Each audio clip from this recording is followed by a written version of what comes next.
আমার ব্যক্তিগত অভিজ্ঞতা থেকেই বলছি, মানুষ তোমাকে ততদিনই ভালোবাসবে যতদিন তারা তোমার কাছ থেকে কোনো না কোনো কিছু পাবে। যেই তুমি তাদের জন্য কোনো কিছু করা বন্ধ করে দিবে, তখনই তুমি তাদের কাছে খারাপ হয়ে যাবে, তখনই শুরু হয়ে যাবে তোমার নামে বদনাম। একটা কথা প্রায় শোনা যায়, মানুষের চেয়ে কুকুর বেশি বিশ্বস্ত হয়। কথাটা শুনতে কঠিন লাগলেও অনেক সময় বাস্তবতা ঠিক এটারই প্রমাণ করে। একটা কুকুরকে যদি তুমি একটু ভালোবাসা দাও, একটু খাবার দাও, সে তোমাকে কোনোদিনও ভুলে যাবে না। তুমি ধনী হও বা গরিব হও, সুন্দর হও বা অসুন্দর হও, তাতে তার কিছু যায় আসে না। তার কাছে তুমি শুধু তার প্রিয় মানুষ। কিন্তু মানুষ অনেক সময় স্বার্থের জন্য কাছে আসে, স্বার্থ ফুরিয়ে গেলে দূরে সরে যায়, প্রয়োজন শেষ হলে সম্পর্কের মূল্যও কমে যায়। একটা কুকুর দিনের পর দিন তার মালিকের জন্য অপেক্ষা করতে পারে, দরজার সামনে বসে থাকতে পারে ঘন্টার পর ঘন্টা।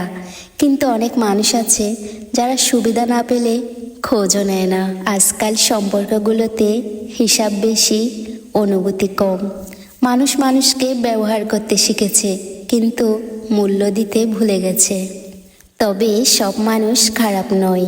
পৃথিবীতে এখনও অনেক ভালো মানুষ আছে যারা সম্পর্কের মূল্য বোঝে, ভালোবাসার মর্যাদা দিতে জানে।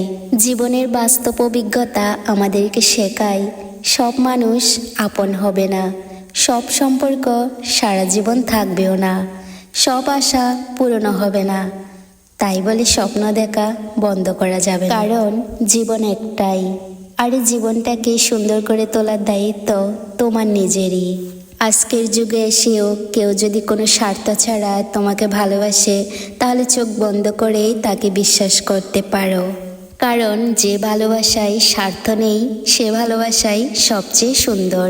আজকের মতো আমার এই ছোট্ট ব্লগটা এখানেই শেষ করলাম। তোমাদের সাথে দেখা হবে আবারও কোনো নতুন ভিডিওতে। ততক্ষণ পর্যন্ত সবাই ভালো থেকো আর ভালোবাসা দিয়ে আমাকেও তোমাদের পাশে রেখো।